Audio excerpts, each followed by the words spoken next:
আজকে কথা বলবো। অনেক ভাইরাই বলে যে মালদ্বীপ খোলা আছে কিনা, মালদ্বীপ যাইতে পারবো কিনা, সেই বিষয়ে কিছু কথা বলেন।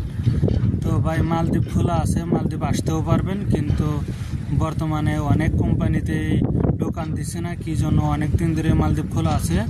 মালদ্বীপ দেখা যায় যেন বেশিরভাগ কোম্পানিতে লোক হয়ে গেছে, সেই জন্য দেখা যায় অনেক কোম্পানিতে লোক আনে না। তো এখন কিছু ভিসা ফ্রি ভিসার উঠতেছে, অনেক লোকই ফ্রি ভিসা আসতেছে, কি অনেক দালালি ধোকা দিতেছে যে আপনাদের কোম্পানিতে নিয়ে আসতেছি।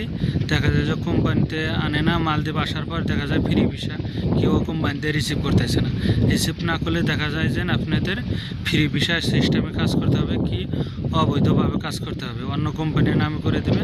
তারপরে দেখা যায় যে আপনাদের যে কোম্পানিতে কাজ করবেন ওই কোম্পানিতে যদি আপনাদের নামে করে তাহলে নামে হইতে পারবেন, না হলে যতদিনে থাকেন কাজ করার পর আপনাদের একবারে যাইতে হবে। সেই জন্য আমি বলি যে অনেক লোকই আছে তো যে টাকাটা আসতেছে কি ফ্রি ভিসা আসতেছে জানতেছে না। সেই জন্যই আমি বলি যে বাইরে আসেন মালদ্বীপ, বর্তমানে দেখে শুনে আসবেন, আর আগে কোম্পানির খবর নেবেন ওই কোম্পানিতে লোক নিতেছে না কি, আর আপনাদের আপনজন আছে কিনা। কি জন্য এখন বর্তমানে মালদ্বীপ বেশিরভাগই লোক আইসা কাজ পাইতেছে না, বেশিরভাগ লোক আইসা দেখা যাইতেছে কোম্পানি বৈশা রয়েছে 3 মাস 6 মাস ধরে। তো ভাইদের বলি যে আপনারা যে ভাইরা বর্তমানে বাংলাদেশে আছেন তো আসতে চান, তো আগে দেখে নেবেন যে কোন কোম্পানিতে দেবে, কি কোম্পানি, তো সেই কোম্পানির খবর নেবেন কোম্পানিতে বর্তমানে লোক আনতেছে না কি। তো যদি আপনাদের আপনজন থাকে ওই কোম্পানির খবর নিয়ে তারপরে আপনারা পাসপোর্ট দেবেন।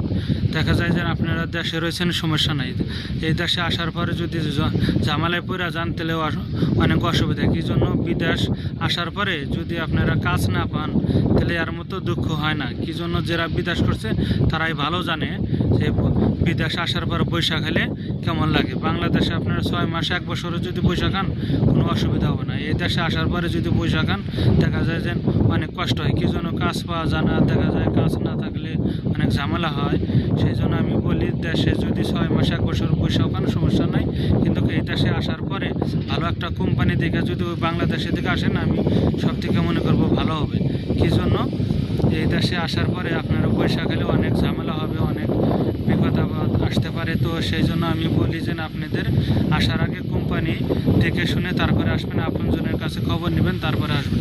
তো ভিডিওটা যদি ভালো লাগে তো লাইক শেয়ার কমেন্ট করে যাবেন। কি জন্য আপনাদের বলি সাপোর্ট করেন, তো আমি এগিয়ে যেতে পারবো। আপনারা যদি লাইক শেয়ার কমেন্ট করে যান আমি আশা করি চ্যানেলটাকে নিয়ে যেতে পারবো। তো আপনারা ভালো থাকবেন, আমার চ্যানেলটা সাপোর্ট করেন। আল্লাহ হাফেজ।